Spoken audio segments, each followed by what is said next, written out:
As if firefighters don't have enough problems to deal with, they had another unexpected and unwelcome interruption during yesterday's efforts. A drone flying dangerously close to the fires grounded air crews for more than 5 hours.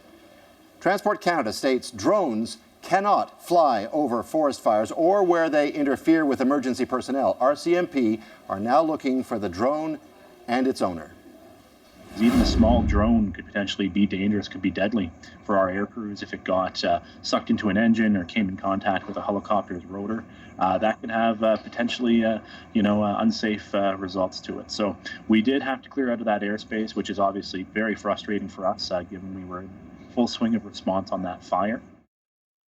And there we have a drone, not one of the drones that was above the forest fires. And here we have Blaise Sack, who owns this drone, and the company Moves Media that is involved with camera work and drones. Yes. I want to talk about what happened regarding the forest fires and the rules about these things. But first of all, like, this is it. I mean, people hear about these things all the time. I was playing with it earlier, and it's like there's a bit of weight to it. I mean, it's a substantial piece of machinery, isn't it? Yeah, I mean, there's 100 different, thousands of different kinds of drones. This is just one model and one of the smaller units, but you can get them in all shapes and sizes. And the whole idea is to get up with the camera. Here's the camera here. Yeah. And we see on the iPad device there. If I look down, there it is. And so the whole idea is to get these things up in the air so you can take pictures from interesting angles. Exactly. Capture amazing aerials with, And they are amazing. And I think that's part of, I think people go to, the Best Buys of the world and they think, well, I can just buy one of those and I can send it up in the air and take amazing video and put it on YouTube or whatever.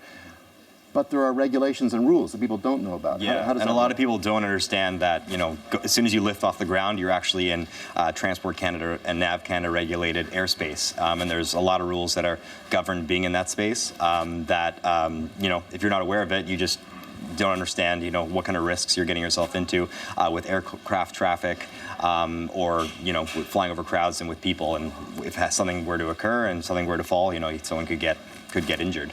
Like, I don't mean to sound naive here, but I mean, do you have to get a license to do this stuff? I mean, like, Absolutely, what are the rules? What do you have to do? If you have a smaller unit, you can fly recreational without a license as long as you meet various conditions that stipulated by Transport Canada.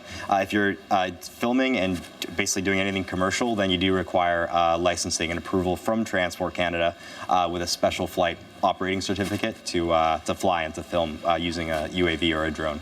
Now, kind of an extreme example, what happened with the forest fires and the downing of the helicopters, etc. But if someone were to send a drone up somewhere to get some, who hasn't followed the rules, A, who enforces it, and B, what are the penalties? Like, what could happen? Well, that's the problem right now, is there's not really strong enforcement towards any kind of rogue drone user.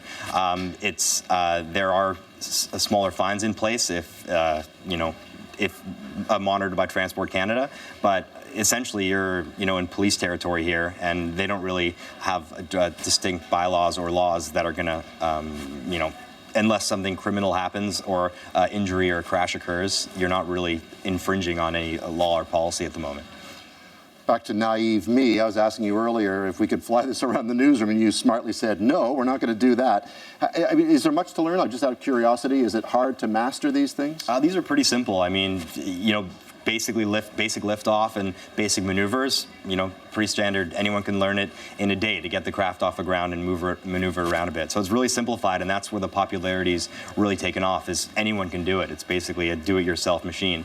Obviously, the more complicated maneuvers and the filming aspects make it more complicated, but as far as simple flying, anyone can do it.